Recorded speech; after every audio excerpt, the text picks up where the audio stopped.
Saudações, meus queridos. O tema do canal Visível de hoje é o Estado que sangra, segurança pública, favela e o discurso da GLO. A mega operação policial no Complexo da Penha e no Alemão, no Rio de Janeiro, ocorrida na data de ontem, 28 de outubro de 2025, expôs mais uma vez a brutalidade e o colapso moral e institucional da segurança pública no Brasil.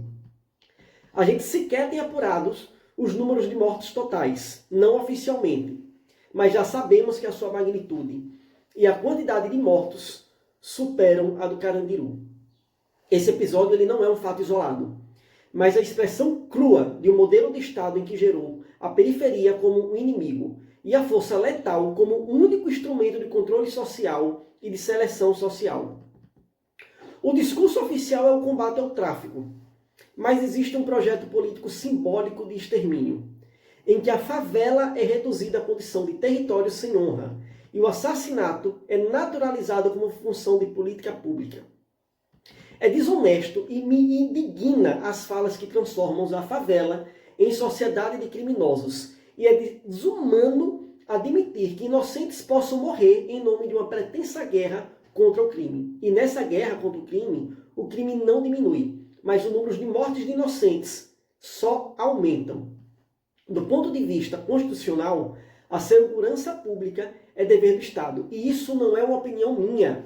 Isso é o artigo 144 da Constituição Federal, que determina: a nossa Carta Magna assim ela informa, a segurança pública é dever do Estado, direito e responsabilidade de todos. É exercida para a preservação da ordem pública e da incolumidade das pessoas e do patrimônio. Incolumidade de pessoas e do patrimônio significa a garantia e a integridade e segurança do patrimônio e das pessoas que vivem no ambiente do território nacional. Temos pessoas inocentes que perderam suas vidas por tiros dentro de suas casas. Temos família onde corre sangue no piso de suas casas. Temos corpos emparelhados no chão pelas ruas. A Carta de 1988, marco civilizatório erguido sobre os escombros de uma ditadura, determinou que as polícias devem atuar na preservação da ordem pública, não como coerção militarizada voltadas contra o próprio povo. A responsabilidade jurídica pela segurança pública é compartilhada entre União, Estados e municípios, mas é o Estado, em seu sentido federativo, o responsável jurídico por essa proteção e por esse dever. E é preciso uma investigação referente à operação, acabando com os ruídos, punindo as irregularidades e reestruturando de maneira radical e imediata a nossa polícia. Nesse contexto que sempre surge ou não o uso da GLO, o instrumento excepcional virou verbo político na boca de alguns. A Constituição, no seu artigo 142, ele aponta que o uso desse instrumento, ele é, além de transitório, ele deve ser excepcional. E temos uma súplica de forma frequente, o que revela, ou melhor, reforça, o fracasso da estrutura de combate ao crime organizado. Porque se algo que era para ser excepcional e transitório, a cada transição que existe um combate ao crime organizado, se pede o instrumento da GLO, que é algo excepcional, é porque algo excepcional está acontecendo. Assim como já havia sido mostrado na Operação por Sinal em 2010, que aconteceu também com extrema brutalidade e nada resolveu.